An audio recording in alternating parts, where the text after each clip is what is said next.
ակնհայտ է, որ դա մեծ հավանականություն կա, որ կաճի։ Հույս ունեմ, բայց էդ էլ ասեմ, որ մենք պետքա ի վերջո տենց կայուն մեր պոտենցիալին մոտիկ աճի ուղեցիրը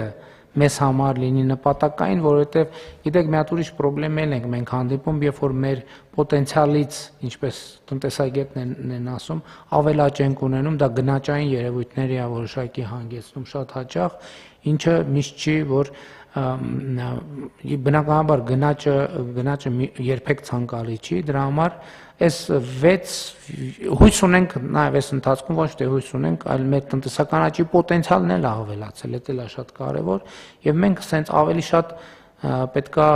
այլևս տենց ապացուցողական տնտեսական աճ մեզ պետք չի, մեզ պետքա ուղղակի կայուն, առօրյա, այսինքն տնտեսական աճը պետքա դառնա մեր կյանքի մի հատ սովորական անբաժանելի մաս, որ գա մի պահ, որ սկի առանձնապես կառավարության նիստում չանդրադառնանք էլ, որովհետև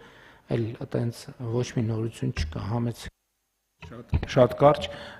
այսօրվա անորոշությունների պայմաններում 6% տնտեսական աճը աշխարհում համարվում է բարձր լավ ցուցանիշ ու երբ որ մենք նայում ենք նաև ցուցանիշները տարբեր երկրների, դա լավագույնների մեջ է վերին հատվածում գտնվող եւ աշխարհի միջին աճից շատ ավելի բարձր աճ է։ Այդ տերմինն էլ է պետք է բարձրանա երկու անգամ ինձ մղեցիք լրացուցիչ մեկնաբանությամբ, որ այդ ընդունված բան է, իհարկե, որ ասում են այսօրվա անորոշությունների պայմաններում։ Այդ անորոշությունը մենք չենք էլ նկատում, այդ անորոշությունը այսօր էլ կար, եկել կար, վաղն էլ ալնելու 10 տարի առաջ էլ կար, 20 տարի առաջ էլ կար, 30 տարի առաջ էլ կար, 30 տարի հետո ալնելու։ Խնդիրն է այդ անորոշությունների պայմաններում որոշել, ինչ ենք մենք անում։ Այդ անորոշությունը, հիմա լավ լուրն է նա, որ այդ անորոշությունների պայմաններում մենք որոշել ենք ինչ ենք անում եւ հետեւաբար դա է շատ կարեւոր նախադրյալը, որ այդ անորոշությունները մեր վրա կունենան կառավարելի կամ նվազագույն ազդեցություն։ Համեցեք։ Շնորհակալություն, պարոն վարչապետ, ես լիովին համաձայն եմ ձեր հնչեցրած մտքերի հետ, այստեղ իմ կարծիքով մեր հիմնական անելիքը այդ հավելյալ տնտեսական աճի բաշխմանն է վերաբերում եւ մեր տնտեսական քաղաքականությունը հենց առաջի հերթին պետք է ուղղված լինի ոչ միայն տնտեսական, այլ նաեւ հարկաբյուջետային քաղաքականությունը, որպեսզի այդ աճի բաշխումը հնարավորինս ներառական լինի եւ վերաբերվի մեր բոլոր սոցիալական շերտերին, ինչը նաեւ դրսևորվում է այն վիճակագրության, որը պարոն Պապայանը ներկայացրեց եւ մեր գործողությունները այս ուղղությամբ պետք է շարունակական լինեն։ Պարոն Հովհաննիսյան, այդ թեմային էլ մենք բազմիցս անդրադարձել ենք եւ իհարկե դա բնականաբար մեզ համար ամենազգայուն եւ կարեւոր թեմաներից է, որովհետեւ բաշխման մասին երբ որ խոսում ենք, իհարկե պետական բյուջետային քաղաքականություն դրա կարեւոր ատրիբուտներից մեկն է։ Բայց ըստ էության բաշխման process-ում կարևոր է ոչ միայն, այսպես ասած, այդ հնարավորությունը ստեղծելու, այլև այդ հնարավորությունից օգտվելու ունակությունը։ Որովհետև ես հիմա այսօր ուզում եմ անդրադառնալ, ուղղակի տենց ժամանակը երկար ձգվեց մինչև նախագծերը կարդում եմ 25 րոպե գնաց նիստի կեսը, բայց հետևյալը, որ այս աշխատավարձերի մասին, որ խոսում ենք, աշխատավարձերը աճել են, միջին աշխատավարձը աճել է, աշխատատեղերը աճել է եւ այլն եւ այլն եւ այլն։ Հիմա այդ ամենի արդյունքում միշտ հարց է ծագում, այսինքն նշանակում է, որ մարդիկ լավ են ապրում։ Միանշանակ այո, մարդիկ լավ են ապրում, բայց որ մարդիկ են լավ ապրում։ Սա չի նշանակում, որ բոլոր մարդիկ լավ են ապրում։ Կամ բազմաթիվ մարդիկ, որ կամ ավելի լավ չեն ապրում կամ նույնիսկ ավելի վատ են ապրում։ Բայց մենք պետք է ի վերջո առերեսվենք, որ մարդիկ են ավելի լավ ապրում։ Այն մարդիկ, ովքեր իրանք վրա աշխատում են, որ Հայաստանում հարգելի գործընկերներ, մեծ գումարներ են պտտվում։ Երեք ես տեղեկանքն եմ ստացել կենտրոնական բանկից եւ այս տարի, եթե ճիշտ եմ հիշում, 500 միլիոն դոլարի գնում է իրականացրել, պարոն Գալստյան, ճիշտ եմ հիշում թիվը։ Չէ, ավել 1.5 միլիարդի կարգի։ 1.5 միլիարդի, 500 միլիոնը նայեք պահուստների աճը, 1.5 միլիարդ Կենտրոնական բանկը 1.5 միլիարդ, պարոն Գալստյան։ Այո, 1.5 միլիարդ դոլար։ 1.5 միլիարդ դոլար է գնել Հայաստանի Հանրապետության շուկայից։ 1.5 միլիարդ դոլար։ Մենք հասկանում ենք, ես ինչ է նշանակում։ Այդ նշանակում է այդ 1.5 միլիարդ դոլարը մտել է Հայաստան, հայտնվել է շուկայում, եւ կենտրոնական բանկը տեսել է ավելցուկ եւ այդ 1.5 միլիարդը գնել է, այսինքն այս 1.5 միլիարդը դարել է դրամ եւ վերադարձել է շուկա։ Հիմա բացի այն սովորական, որ գիտենք, Հայաստանում պլյուս 1.5 միլիարդ դոլար է պատտվում։ Պետքա մարդկանց մեջ զարգացնել կարողությունը այս 1.5 միլիարդ դոլարից իրանց բաժինը վերցնել։ Բազմաթիվ տնտեսվարողներ իրենց բաժինը վերցնում են, իրենց կրթության շնորհիվ։ Այսօր Հայաստանում ինչքան էլ փորձեն տպավորություն ստեղծել տենց, այդպիսի բան չկա, որ մտնեն միտեղ ասեն հավաքեք, ես մերն է եւ այլն եւ այլն։ Չնայած եթե տենց դեպքեր լինում են, դրա համար իրավապահ մարմիններ կան, պետքա քննեն, հետաքննեն, զբաղվեն։ Բա ով է, բա մարդ կա այս 1.5 միլիարդ դոլարը այս sense դեմով անցնում է, իր կյանքում ոչ մի բան չի փոխվում։ Ինչի ոչ մի բան չի փոխվում իր կյանքում։ Որտեւ մարդը չունի անհրաժեշտ հմտություն։ Այդ 1.5 միլիարդը հավելյալ հատվածն է, այս 1.5 միլիարդը չէ։ Շատ ավելի մեծ մի քանի 1.5 միլիարդ դոլարների մասին։ Պատկերացրեք, մարդը նստած է, իրանց չգիտեմ, որևէ զբոսայգում, որևէ տեղ, կամ կանգնած է, կամ այդ 1 միլիարդները դեմով անցնում են, ցենց անցնում են դեմով։ Բայց մարդը ավելի վատ է ապրում։ Ստեղ է խնդրեմ, մենք պետք է օգնենք այդ մարդուն, որ ասում եմ մարդը պետությունը պետք է ուժեղացնի մարդուն, որ այդ 1.5 միլիարդ դոլարի իր բաժին ունենա, որն է դրա ձև, միայն մի ձև, մենակ կրթություն, ուրիշ որևէ բան չկա։ Ինչ ուզում եք այդ 1.5 միլիարդից կեսը խողովակով մտցնենք իրանց տուն, մեկը իրանց կյանքում բան չի փոխվելու, որովհետև այդ փողը ծախսելու համար էլ է պետք հմտություն։ Համեցեք, պարոն։ Պարոն վարչապետ, ձեր թույլտվությամբ, այսքան որ մանրամասն վերլուծեցինք, ձեր թույլտվությամբ ես մի շերտ էլ փորձեմ էլի ավելացնել, քանի որ ոնց որ անհրաժեշտություն առաջացավ ավելի համակողմանի բան անել, ամփոփել պատկերը, ես կարծում եմ, որքան էլ որ պարոն Պապոյանը ասում է այսօրվա անորոշությունների պայմաններում, ես կասեի այո եւ ոչ, որքան անորոշ է, այնքան էլ շատ որոշակություններ կան եւ այդ որոշակությունները շատ պոզիտիվ են։ Եվ ես վստահ եմ, որ դա տնտեսության վրա էլ է այդպես անդրադառնում։ Իհարկե առաջին հերթին ես նկատի ունեմ Հայաստանի Հանրապետության շուրջ խաղաղ եւ անվտանգ միջավայրի ավելի ու ավելի ուրեմն ձևավորումը եւ ամրապնդումը եւ վստահաբար տնտեսագետ չլինելով հանդերձ կարող եմ պնդել, որ սա չի կարող իր ազդեցություն չունենալ էլի տնտեսության վրա եւ ակնկալիքների առումով եւ ապագայի նկատմամբ վստահության առումով եւ մարդկանց եւ բիզնեսների եւ խոշոր բիզնեսների կողմից։ Ես նույնիսկ կասեի, սա հիմնական գործոններից մեկը կարող է լինի, իհարկե մնացած բաների հետ հավասար։ Պարոն Միրզյան, լրացնելով ձեզ, ուզում եմ հիշեմ, այս երկու օրը ինչ տնտեսական թեմայով հետ եմ հանդիպել,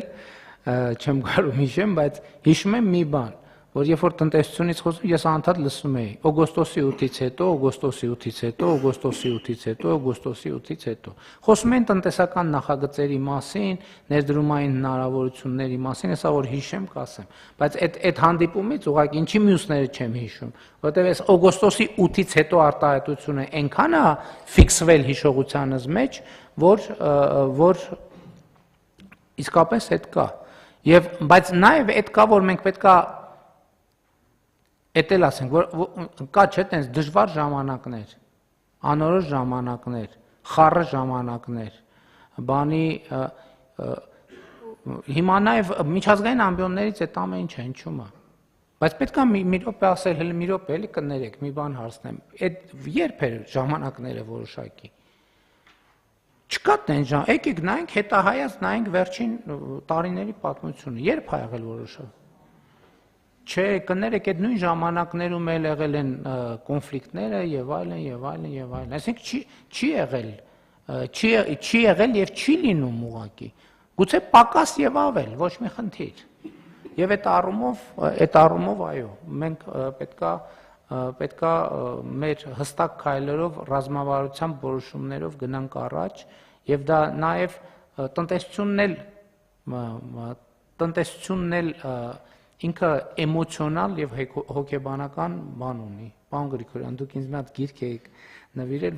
որտեղ դրա մասին էր, որտեղ ասում էր, որ տնտեսությունը նարատիվների վրա է կառուցված։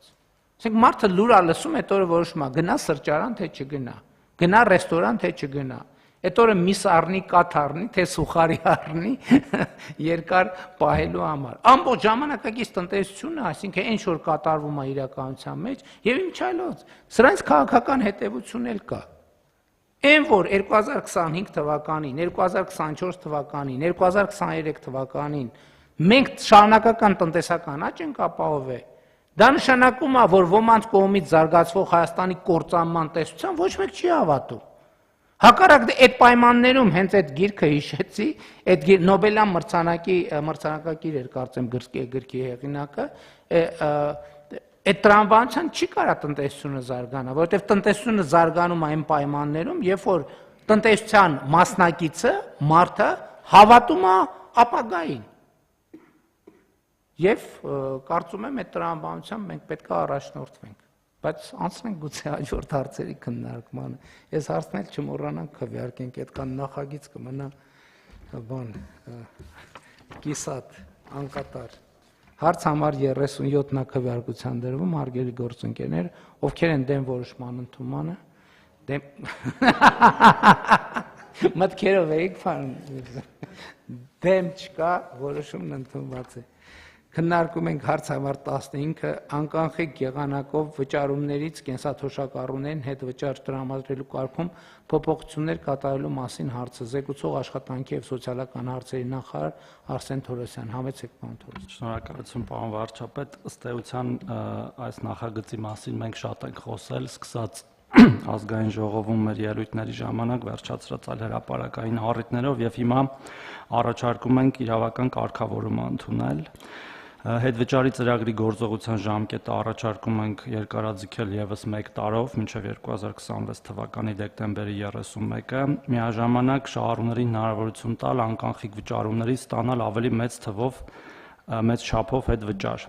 Այս նպատակով առաջարկում է հետվճարի հաշվարկման համար 2026 թվականի հունվարի 1-ից հետո կատարված անկանխիկ վճարումների նկատմամբ կիրառվող 12%-ը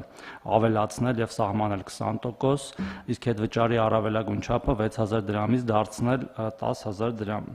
Ուզում եմ որոշակի վերջի վիճակագրություն ներկայացնել, պարոն վարչապետ, ձեր թույլտվությամբ, ուրեմն միայն 2025 թվականի հոկտեմբեր ամսվա տվյալներով հետևյալ պատկերն ունենք։ Ծրագրի շահառուների թիվը 366432 է եւ աճը նախորդ ամսը համեմատ 3.6%, այսինքն մենք տեսնում ենք տենդենց աճի։ Անկանխիկ գործարքների հանրագումարը 14 միլիարդ 768 միլիոն դրամ եւ աճը 6.9%, մեկ շահառուի ստացած հետվճարի միջին չափը 4157 դրամ, աճը 2.8% եւ ստացված հետվճարի ծավալը 1 միլիարդ 523 միլիոն դրամ, աճը 6.5%, նորից եմ կրկնում, խոսքը հոկտեմբեր ամսվա մասին է։ Ուզում եմ նշել նաև, որ նոյեմբեր ամսվա ցուցակներով կենսաթոշակ եւ նպաստ ստացող շահառուների թիվը կազմել է 661811, որից 600126-ը իրենց կենսաթոշակը կամ նպաստը ստանում են անկանխիկ եղանակով եւ հետեւաբար այս 366000 այս ծրագրի շահառուների թիվը կազմում է անկանխիկ ստացողների 61%-ը։ Եվ մենք մեր քաղաքականություններով ըստ էության խթանում ենք, որ այդ թիվը աճի եւ մի ամփոփ թիվ ուզում եմ ներկայացնել ծրագրի մեկնարկի պահից մինչ օրս իրականացվել է կենսաթոշակային քարտերով 314 միլիարդ 194 միլիոն դրամի անկանխիկ գործարք եւ հետվճարի տեսքով շահառուներին հետ է վերադարձվել 30 միլիարդ դրամ։ Մինչ օրս ուրիշ թվեր էլ իհարկե կա ձեռքի տակ, օրինակ, որ միայն այս տարի մենք արդեն վերադարձել ենք 13.5 միլիարդ դրամ, չհաշված նոյեմբեր եւ դեկտեմբեր ամիսները, իսկ 2024 թվականին դա եղել է 16 միլիարդ դրամ, այսինքն աճը ակնհայտ է եւ մենք տեսնում ենք քաղաքացիների հետաքրքրվածությունը։ եւ նաեւ հաշվի առնելով մեր նախորդ նիստին ընդունած որոշումը, որով մենք ըստ էության ամեն ինչ դարձնում ենք անկանխիկ, նույնիսկ այս մեր 60,000 քաղաքացիներին կվճարենք կենսաթոշակները եւ նպաստները անկանխիկ եղանակով, ես կարծում եմ, որ կրկին կունենանք թվերի ավելացում, ինչը ըստ էության կենսաթոշակների կամ նպաստների ավելացում է նշանակում, միջին ավելացումը հաշվի առնելով այս մեր թվերը 3.5-4,000 դրամի շրջանակներում կլինի, բայց յուրաքանչյուր ավելացող մասը, բայց յուրաքանչյուր քաղաքացի, ով ունի իրավունք օգտվելու այս ծրագրից, կարող է պոտենցիալ 10,000 դրամ ունենալ ավելացում գումարային։ Շատ լավ, հարգելի գործընկերներ, ըստ էության մենք խոսում ենք կենսաթոշակի հերթական ավելացման մասին, բայց ինչպես նախկինում առիթ ունեցել եմ ասելու, մենք մեր որոշումների դիտանկյունները փոխում ենք, որովհետև մենք մեր որոշումները պետք է կայացնենք այնպես, որ նրանք լրացուցիչ եւ հարակից էֆեկտներ ունենան։ Այս մտածումները մեր մոտ սկսվել են դեռևս այն ժամանակ, երբ որ մենք 2019 թվականին բարձրացրեցինք 10%-ով ուսուցիչների աշխատավարձ։ Եվ մենք, երբ որ հետագայում ուզում ենք հասկանալ մեր կայացրած որոշման էֆեկտը, մենք տեսնում ենք, որ այդ կայացրած որոշումը ոչ մի էֆեկտ չունի բացարձակապես։ Ընդ որում, այնպես չի, որ ուսուցիչները, որոնց աշխատավարձը բարձրացել են, առանձնապես գոհ են, եւ ընդհակառակը ուսուցիչների շրջանում անարդարության զգացում կար, թե մեկը պրոֆեսիոնալ հմտությունները հաշվի չեն առնում եւ այլն, դրա համար մենք ներդրեցինք կամավորատեստավորման ծրագիրը, որը այսօր կարող ենք ասել, որ հաջողված ծրագիր է միանշանակորեն։ Այսօր Հայաստանի Հանրապետությունում 700,000 դրամ աշխատավարձ ստացող ուսուցիչ կա։ Այն ճանապարհով, որ մենք գնայինք, մենք երբեք այս ցուցանիշի չենք հասնի, երբեք։ Այսինքն կհասնեինք մի անորոշ շրջանում, երբ որ 700,000 դրամը կլիներ այդ նույն 150 կամ 200,000 դրամի գնողունակության։ Սա իհարկե կենսաթոշակների հետ կապ չունի, բայց մյուս կողմից, երբ որ կենսաթոշակների բարձրացման մասին ենք մտածում, մենք էլի հարակից էֆեկտների մասին մտածելու կարիք ունենք, որովհետև այդ թվում մենք պետք է մտածենք ոչ միայն թոշակների բարձրացման, այլև մեր տնտեսության աճի եւ ստվերի կրճատման մասին, որովհետեւ մեր թոշակառուների թիվը այս հələ նոր է աշխատողների եւ թոշակառուների տեսակարար քշրում որոշակի ծանրության կենտրոնը աշխատողներինն է եւ ոչ թե թոշակառուներին է, բայց մենք պետք է հասկանանք որտեղից է թոշակը գեներացվում մարդկանց աշխատանքից եւ մարդկանց աշխատանքը պետք է նաեւ տեսանելի եւ ոչ ստվերային լինի եւ մենք այս ճանապարհով նաեւ թոշակառուներին մեր հարգելի հնարավորություն ենք տալիս, որպեսզի սա նաեւ մասնակցության ձև է, գիտեք, հանրային կյանքի։ Երբ որ կենսաթոշակառուն գիտի, որ ինքը կոնկրետ պետության զարգացման, ստվերի կրճատման գործում ունի դեր։ Այս քաղաքացիական զգացողությունը շատ կարեւոր է եւ մենք երբեք դա չենք գնանշում։ Եվ նույն թոշակառուների հոգեբանական եւ կենսամակարդակի ապահովման առումով սա շատ կարեւոր է։ Ինչալոց պարոն Թովմասյան, ես անդադ վերջին աշխատանքային քննարկումներում հիշեցնում եմ, որ մենք պլան ունենք ձեր նշած հետադարձ հիպոթեկի ծրագիրը իրականացնելու, որը իմ կարծիքով նույնպես մեր թոշակառուների կենսամակարդակում եւ ապրելակերպի մեջ էական դրական փոփոխություններ է մտցնելու, բայց հաջորդն եմ ուզում ասել։ Լավ, ասում ենք թոշակառուն ինչի վրա է ծախսելու գումարը։ Ենթադրենք 12,000 կամ ինչ որ չափով ավելացրենք։ Ինչի վրա է թոշակառուն ամենաշատը ծախսում գումար։ Ակնհայտորեն առողջապահության։ Ակնհայտորեն առողջապահության։ Հետևաբար, բայց մի րոպե, եթե մենք մարդու թոշակը ամիսը 10,000 դրամով բարձրացնենք, ինքը իր առողջապահական խնդիրները կարողանալու է շատ թե քիչ պատշաճ ձևով լուծի։ Ոչ, չի կարողանալու։ Դրա համար մենք ասենք եկեք ոչ թե թոշակը ավելացնենք, մանավանդ հիմա շատ կա, նայում են ինչ ենք խոստացել, ինչ չենք խոստացել, մենք չենք խոստացել, որ առողջապահության ապահովագրությունը խոստացել ենք, բայց չենք խոստացել, որ կենսաթոշակառուների համար դա անվճար է լինելու։ Դենց բան չենք խոստացել, որովհետև ասում են, այս խոստացել եք, չենք արել։ Բա որ տասնյակ ուրիշ բաներ չենք խոստացել, բայց արել ենք, դա հաշվարկը ով պետք է անի։ Բայց մենք իրականում ուզում եմ ցույց տամ, մենք մտածել ենք լավ թոշակառուի թոշակը լավ 10,000, 15,000 դրամով ուղակի ավելացնենք։ Ինքը իր առողջապահության խնդիրը կարողանալու է լուծել։ Ոչ, բա ինչ անենք։ Բա ինչ անենք, մեր խնդիրն է նա, որ 10,000 դրամ գրենք, ասենք ստեսություն մենք խնդիրը լուծեցինք։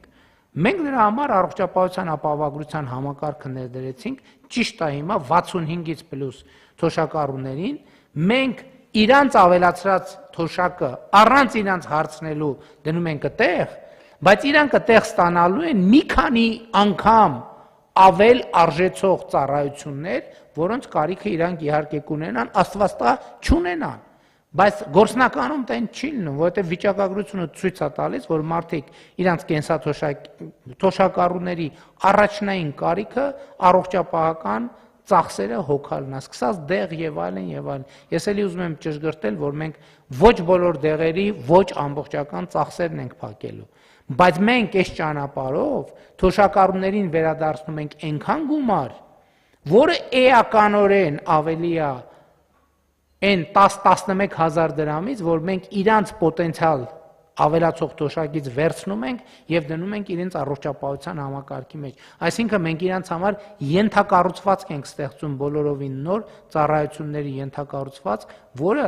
բոլորի համար, բայց թոշակառուների համար առանձնահատուկ կարևոր է այդ առողջապահության ապահովագրությունն է, որը մենք հաջորդ տարվանից այդ ծառայությունները կմատուցենք։ Ես նկատի ունեմ, մենք այս նրբությունները ավելի ակտիվ պետք է մեր հանրությանը ներկայացնենք, որպեսզի նրանք ճիշտ տեսնեն պատկերը։ Էլ չեմ ասում, որ ես նախկինում մի անգամ ասել եմ, երբ որ այդ ծրագիրը սկսեց աշխատել, առաջին ամիսներն էին։ Երբ որ մենք տեսնում էինք աճը, ես ասացի հարգելի գործընկերներ, ես կարծում եմ, որ մենք այն ավանդական ձևերով էլ թոշակ պետքա չբարձրացնենք։ Մենք պետքա գնանք այս ճանապարհով։ Իմիջիայլոց կներեք, 300 միլիարդի առևտուր ասցիք, հա? 314 միլիարդի վերադարձվել է 30 միլիարդ։ 300 միլիարդի առևտուր կատակ ենք անում։ 300 միլիարդ դրամի առևտուր թոշակառուների կողմից։ Մենք կարող ենք աչքաչափով ասել, սրա գոնե 40-50%-ը նախկինում ստվերային առևտուր է եղել, որը հիմա դուրս է եկել։ Եվ նաև այդ ստվերից դուրս եկած առևտուրն է, որ այս տնտեսական ակտիվության ցուցանիշների եւ տնտեսական աճի վրա կոնկրետ արտահայտվում է եւ արտացոլվում է։ Էնպես որ մենք էլի այս դեպքում էլ եմ ասում, մեր ворթեգրած ռազմավարությունները սկզբունքորեն պետքա հետեւական իրականացնենք, ժամանակը շատ ենք ծախսել դրա համար անկանխիկի առևտրի հետ վճարի մասին այս անգամ չեմ խոսում, հաջորդիվ առիթ կունենանք դեռ համեցեք, եթե կարևոր բան կա այսօր։ Պարոն վարչապետ, մենք արդեն շրջանառել ենք նախագիծը, երևի 1-2 շաբաթ հետո ամենաուշը կառավարության նիստում այդ հարցը կհաստատենք եւ որպեսզի հունվարի 1-ից մեկնարկենք։ Հիմա դե որ ասցիք մի հատ էլ պարզաբանենք։ Դա նշանակում է, որ ցանկացած քաղաքացի, երբ որ ինքը առևտրի համար վճարեց անկանխիկ, այդ անկանխիկ վճարումների 2%-ը ինքը հետ վճար ստանալու նույն քարտին ինքնաշխատ եղանակով, էլ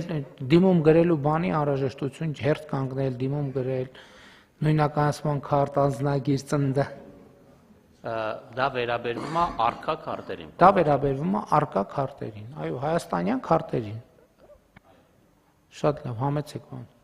Շնորհակալություն եւ հետեւաբար մեր դեպքում էլ 22% է դառնում միանգամից կենսաթոշակառուների համար։ Դա էլ ֆիքսենք։ Հա, այդ պահն էլ չեն արձանագրել, այսինքն կենսաթոշակառուները մի հատ էլ 2%-ը տեղից են ստանում։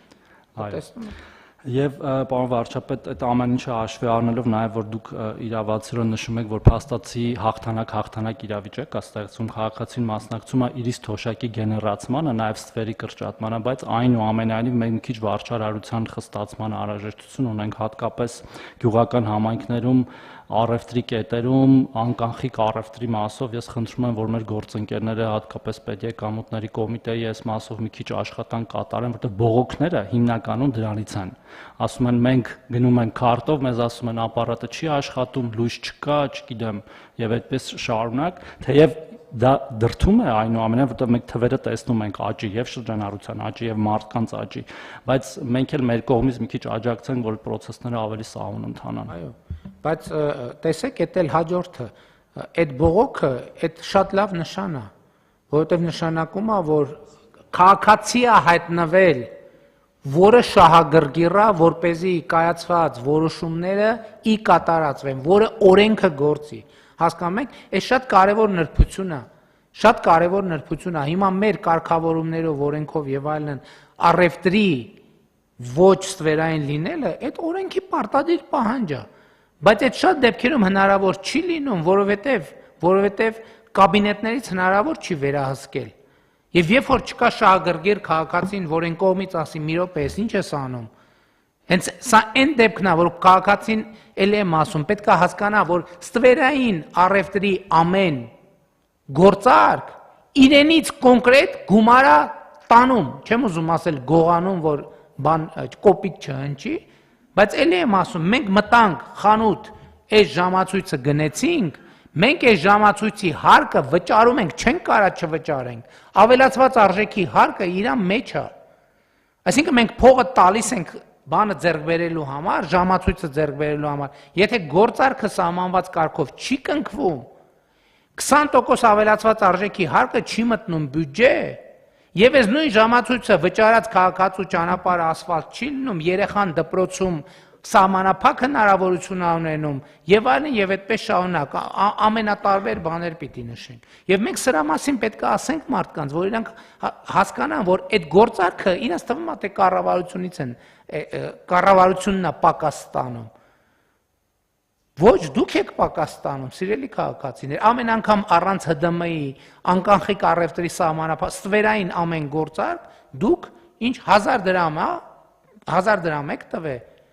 մինիմում 200 դրամ կորցնում եք այդ գործարքից, եթե գործարքը ստվերային չի։ Շատ լավ։ Հարցը դրվում է քվեարկության, ովքեր են դեմ որոշման ընդունմանը, դեմ չկա, որոշումն ընդունված է։